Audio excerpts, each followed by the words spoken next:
Bueno, yo quiero comenzar mi intervención partiendo con una frase que en realidad no es una frase, sino que es un grafiti que en algún lugar leí en un libro, en algún momento de mi vida, y que me ha marcado y que quisiera compartir con ustedes. Es un grafiti escrito en las calles porteñas de Buenos Aires y que dice así, escrito por los jóvenes: el futuro ya no es lo que era. Cuando los jóvenes se atreven a escribir en las murallas de nuestras ciudades latinoamericanas, el futuro ya no es lo que era, es porque el grito de la juventud anuncia que el tiempo de la modernidad, el tiempo de las promesas que se plantearon en algún momento para construir las sociedades en este mundo, no han sido satisfechas. Y me refiero a que la modernidad no ha cumplido sus promesas, ni de libertad, ni de igualdad, ni de un trato digno a la naturaleza. Y por lo tanto, el grito de la juventud, el grito de este grafiti, nos plantea un debate mucho más de fondo. El debate a reinventar el futuro. ¿Será posible que nosotros, colectivamente, reinventemos el futuro y podamos crear entonces otra mirada hacia adelante? Sin lugar a dudas, yo he dicho de que asistimos a un tiempo del daño. Asistimos a un tiempo en que la sociedad, el planeta, vivimos en estructuras dañadas y el daño se ha hecho parte fundamental de nuestro quehacer cotidiano. El planeta está dañado. Cada uno de nosotros constituye una huella ecológica constante, pero hay sociedades que son extraordinariamente depredadoras. La huella ecológica, el ecozón, el daño que nosotros le generamos al planeta es a veces irreparable. Estamos dañando. Pero estamos dañando también a las sociedades, porque vivimos en tiempos en que el mundo opera con sociedades discriminadoras, desiguales, excluyentes.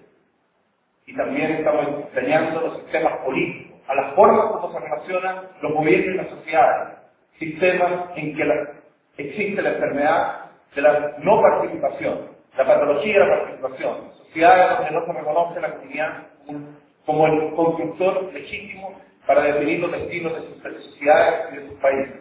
Y también vivimos el tiempo de las infelicidades humanas, los crecientes procesos de que cada uno de nosotros a veces empieza a sentir infectado de agobio y de infelicidad. Y entonces, si vivimos en la época del daño, es que vivimos en la época de la ofensa, donde hay quienes ofenden al planeta, a la sociedad, a los sistemas políticos y a nosotros, las personas. Y hay ofensores y ofendidos.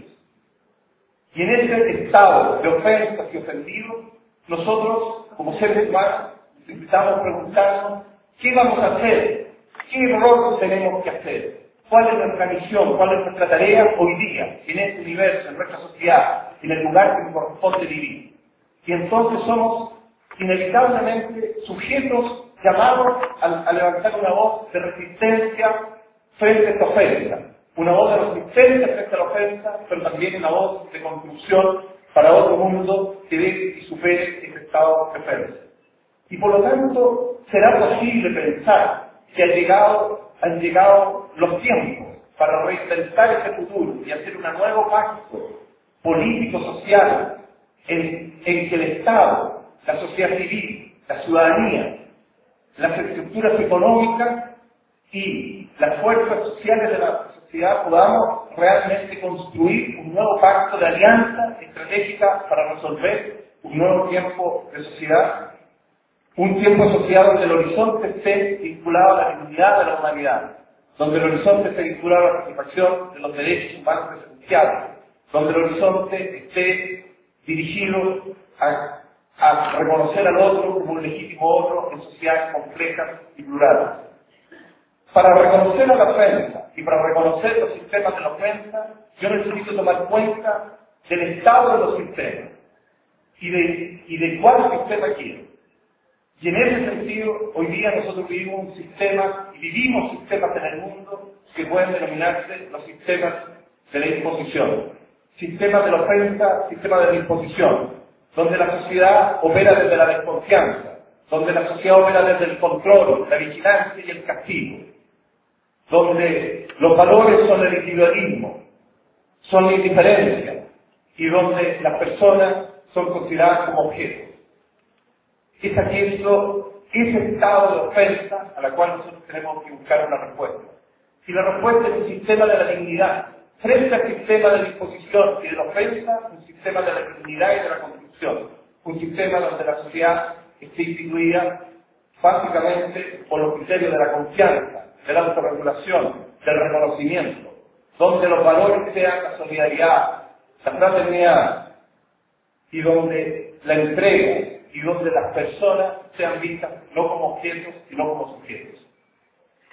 Y allí entonces yo quisiera compartir con ustedes la pregunta esencial: ¿cómo me construyo yo como un sujeto de la dignidad? ¿Cómo me construyo en cada lugar como un sujeto constructor de este sistema que se opone al sistema de la ofensa y de la imposición?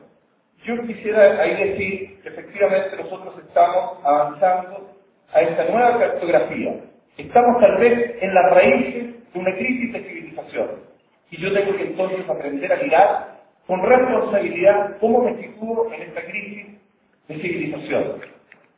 En primer lugar, yo quisiera decir, en el trabajo que ustedes están realizando, que nosotros los abogados, los juristas hemos venido realizando en América Latina, en primer lugar, tenemos que colocar como acento esencial la idea de que tenemos que reconocernos como sujetos,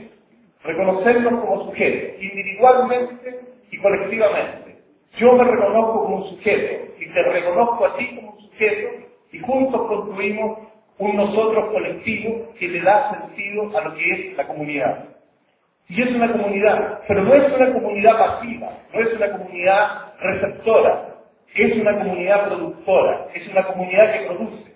Durante tantos tiempos, bajo los sistemas de imposición, las comunidades han sido pasivas, receptivas, donde otro decide por nosotros.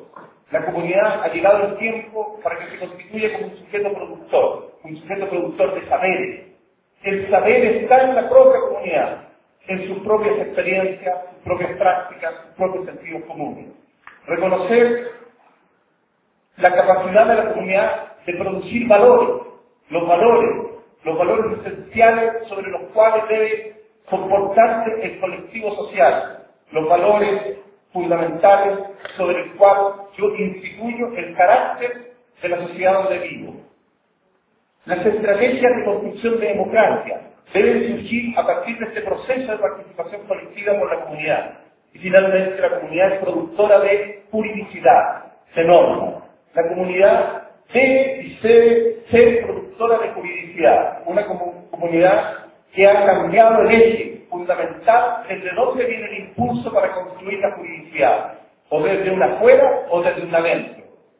Y si el impulso de la construcción de juridicidad viene desde una adentro, cambiamos la paradoja de la lógica esquizofrénica del decidor y el vivenciador, porque muchas veces quien decide, quien construye la norma, no experimenta el efecto de esa decisión.